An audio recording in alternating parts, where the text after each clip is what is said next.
Again, the spin has nothing to do with the reality of this move. Nothing to do with it. And the motion is well put. It's well put. It's to guarantee that Ontario seniors will not have to pay increased prices. Please. My goodness. Just like my friend from Whitby, Oshawa, I assume the government's going to vote against this. I assume what the government is basically going to say is that they're not going to guarantee that Ontario seniors will not have to pay increased prices or have services, which quite frankly leads me to another issue, and that is the attack on seniors in this province by this government. This government is not only attacked small business, they've also attacked seniors in a variety of ways. The HST is going to affect seniors because they live on fixed incomes, and they are going to pay more in utilities, they're going to pay more at point of purchase, they're going to pay more, and they know it. They know it. Seniors are going to pay more. They know it. Come on. As their salaries, many of them, living on fixed incomes that are geared to the interest rates in the market, have been suffering already during the recession. They see their incomes going down. A simple little measure for seniors, that it's on the motion paper, it's been there forever, that I put forward simply to let our seniors get into galleries and museums for free. It used to be the case in Ontario they could do that. A simple little measure like that. Nothing doing there for seniors. Certainly my seniors, and we see them often in my constituency office, this is not their issue. Their issue is how to pay the rent. Their issue is the lack of affordable housing. Their issue is long-term care. Where did it go? And the lack of care in long-term care homes.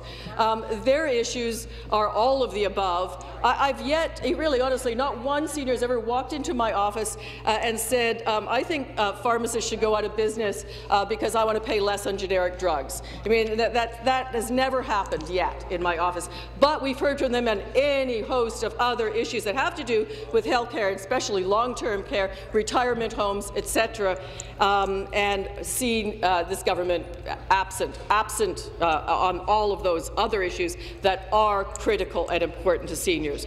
So let's make no mistake about it. If the government votes against this motion, what they're saying is that maybe Ontario seniors will have to pay increased prices or have services reduced. In fact, possibly that's what they're in favour of. That's what they're voting for. I want to be very clear about it, because when they vote against this motion, we want to be very clear about what it is that they are against.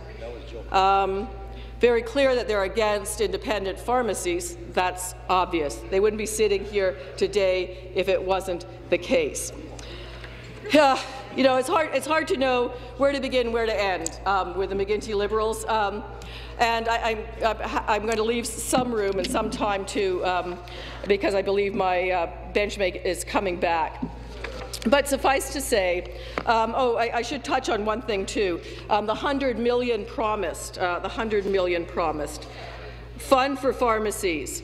That hasn't really been announced, and we have no idea really to the extent that this will offset the withdrawal of current funding. Again, that's a hallmark of this government, these kind of vague promises that they put out there about, well, we'll don't worry, they say, we'll take care of you. Don't worry, something will happen last minute to prevent you all from going out of business. We've heard that before, have we not, friends in this House? Have we not heard that before? Have we not heard? I heard that before. Carl's Butcher Shop closed on Roncesvalles, still closed. I've heard that before in children's aid societies, that are mandated to provide care before the government, came in, with just enough to keep some of them open, not all of them open. Right up to the last minute with daycare centres, they were pointing fingers at the federal government before they just at the last minute, just enough money just to barely keep them open, and still many of them are worried about closing because of the implementation possibly of the full-day learning, which we support. But again, badly implemented, badly thought out, no consultation, the usual. But it is interesting, but I certainly would like, one of the things, a couple of challenges to the government that I'd actually like answers on. One of them is, why did you get rid of small business as a ministry, as a portfolio interest? Why? I just would love an answer to that question. I mean, it's shocking to me. Well, I guess, obviously, certainly my main streets are feeling the impact of this government, and that's number one. And number two, did they not think of the ramifications of this move on independent pharmacists before they brought in the suit? Did they not consult? Did they not listen to healthcare workers called pharmacists? They are healthcare workers, Did they not listen to them? They don't consult, Cheri. Did they not listen to them? Did they not hear this? Is this news to this government? Is this news to this government? And then I guess finally, because they must know the impact, and particularly those of you who have one or two pharmacies in your communities, and people are going to have to travel, sometimes, hundreds of kilometers to get to one. Particularly those members, I'd like to hear, what they really intend to do, because they're making kind of vague allusions to, yes, don't worry about it, we'll help you out, don't worry, you won't have to close. I would like to actually know what it is they're going to do. What are the exact steps that this government's going to take to prevent this catastrophe from happening?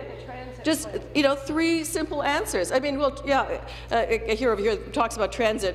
I'm here in an hour. Some of our benchmates will be at Transit City in Toronto, where this government promised $4 billion.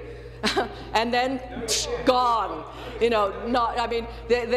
Plans were done. They were about to order new cars. They're about to build light rail transit, and then bang, gone. Bang, gone. It was a promise, exactly. It was a promise on behalf of Dalton McGuinty, which City Hall will be packed with people who wonder what happened to that promise, because for Torontonians, that's great. I mean, now we're going to deal with seniors who, have difficulty, often with mobility issues, are going to not have the subways promise, not have the light rail promise, not have the transit promise to get to the non-existent local pharmacy, to get their non-existent,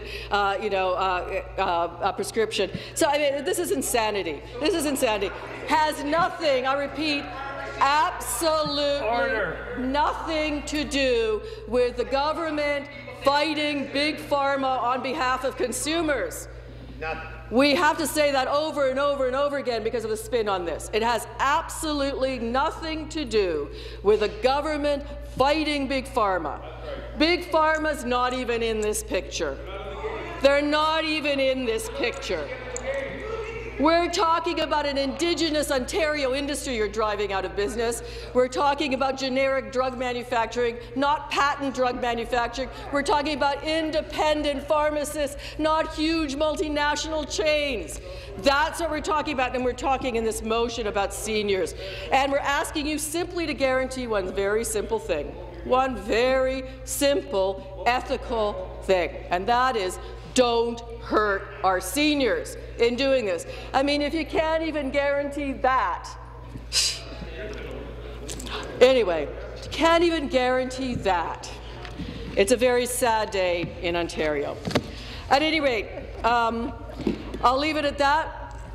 Suffice to say, another day, another Dalton McGuinty day, another day of broken promises, another day of lack of consultation, another day of a war on small business, another day of ignoring seniors and other healthcare needs in our community, another Liberal day in Ontario. So thank you, Whitby, our member from Whitby-Oshawa, for bringing forward this motion. We certainly support it. We certainly support lower drug prices, but not this way, folks. We certainly support help for seniors. This isn't going to do it. We certainly support, on this side of the House, small business. This is an absolute war on small business. Please, please answer my questions. Please answer my questions. Where did small business go? Where did it go?